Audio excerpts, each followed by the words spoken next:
السلام علیکم۔ آپ دیکھ رہے ہیں تعلق بازار اور میں آپ کا ہوسٹ نوید احمد شاہ۔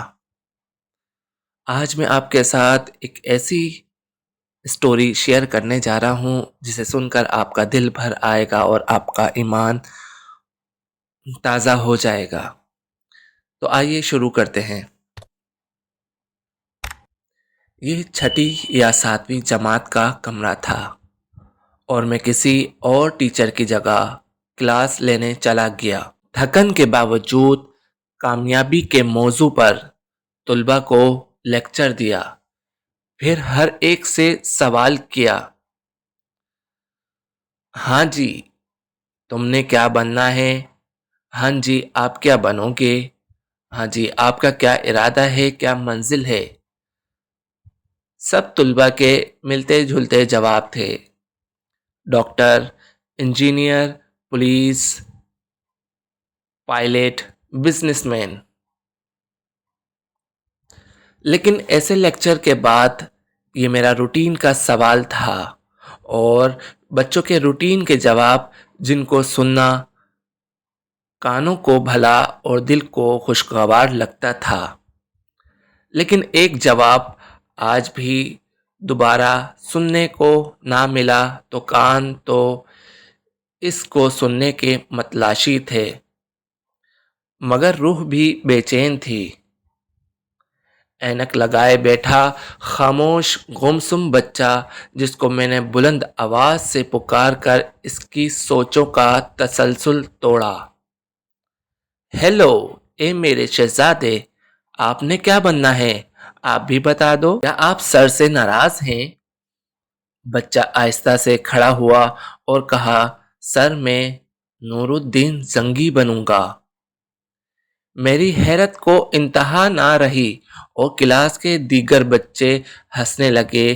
اس کی آواز گویا میرا کلیجہ چیر گئی ہو، روح میں ارتعاش پیدا کر دیا۔ پھر پوچھا، بیٹا آپ کیا بنو گے؟ سر میں نور الدین زنگی بادشاہ بنوں گا۔ ادھر اس کا جواب دینا تھا، ادھر میری روح بے چین ہو گئی، جیسے اسی جذبے کی، اسی آواز کی تلاش میں اس شعبہ تدریس کو اپنایا ہو۔ بیٹا آپ ڈاکٹر، فوجی یا انجینئر کیوں نہیں بنو گے؟ سر امی نے بتایا ہے کہ اگر میں نور الدین زنگی بنوں گا تو مجھے نبی پاک صلی اللہ علیہ وسلم کا دیدار ہوگا اور مجھے ان کی خدمت کرنے کا موقع ملے گا اور میں ان کی ناموس کے لیے خدمت کرتا رہوں گا۔ اس کے ساتھ ساتھ اس بچے کی آواز بلند اور لہجے میں سختی آ رہی تھی۔ اس کی باتیں سن کر میرا جسم پسینے میں شرابور ہو گیا۔ ادھر کلاس کے اختتام کی گھنٹی بجی اور میں روتا ہوا باہر آیا۔ مجھے اس بات کا احساس ہے کہ آج ماؤں نے نور الدین زنگی پیدا کرنا چھوڑ دیے ہیں اور اساتذہ نے نور الدین زنگی بنانا چھوڑ دیے ہیں۔ میں اس دن سے آج تادم تحریر اپنے طلباء میں پھر سے وہ نور الدین زنگی تلاش کر رہا ہوں۔ کیا آپ جانتے ہیں وہ کون ہیں؟ اس ماں نے اپنے بیٹے کو کس نور الدین زنگی کا تعارف کروایا ہوگا؟ یہ واقعہ سنیے، دیکھیے اور اپنے بچوں میں سے ایک عدد نور الدین زنگی قوم کو دیجیے۔ ایک رات سلطان نور الدین زنگی رحمت اللہ علیہ عشاء کی نماز پڑھ کر سوئے کہ اچانک اٹھ بیٹھے اور نم آنکھوں سے فرمایا، میرے ہوتے ہوئے میرے آقا دو عالم صلی اللہ علیہ وسلم کو کون ستا رہا ہے؟ آپ اس خواب کے بارے میں سوچ رہے تھے جو مسلسل 3 دن سے انہیں آ رہا تھا اور آج پھر چند لمحوں پہلے انہیں آیا، جس میں سرکار دو عالم صلی اللہ علیہ وسلم نے 2 افراد کی طرف اشارہ کر کے فرمایا، یہ مجھے ستا رہے ہیں۔ سلطان کو قرار کہاں تھا، انہوں نے چند ساتھی اور سپاہی لے کر دمشق سے مدینہ جانے کا ارادہ فرمایا۔ اس وقت دمشق سے مدینے کا راستہ 20 سے 25 دن کا تھا، مگر آپ نے بغیر آرام کیے یہ راستہ 16 دن میں طے کیا۔ مدینے پہنچ کر آپ نے مدینہ آنے اور جانے کے تمام راستے بند کروا دیے اور تمام خاص و عام کو اپنے ساتھ کھانے پر دعوت پر بلایا۔ اب لوگ آ رہے تھے اور جا رہے تھے، آپ ہر چہرہ دیکھتے مگر آپ کو وہ چہرے نظر نہ آئے۔ اب سلطان کو فکر لاحق ہوئی اور آپ نے مدینے کے حاکم سے فرمایا، کیا کوئی ایسا ہے جو اس دعوت میں شریک نہیں؟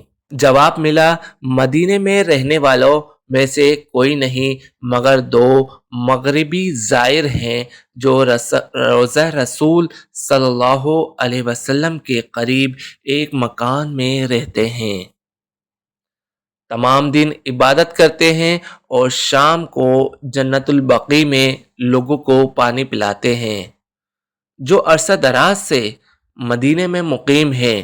سلطان نے ان سے ملنے کی خواہش ظاہر کی۔ دونوں زائر بظاہر بہت عبادت گزار لگتے تھے، لیکن ان کے گھر میں تھا ہی کیا، ایک چٹائی اور 2-4 ضرورت کی اشیاء کہ یکدم سلطان کو چٹائی کے نیچے کا فرش لرزتا محسوس ہوا۔ آپ نے چٹائی ہٹا کر دیکھا تو وہاں ایک سرنگ تھی۔ آپ نے اپنے سپاہی کو سرنگ میں اترنے کا حکم دیا۔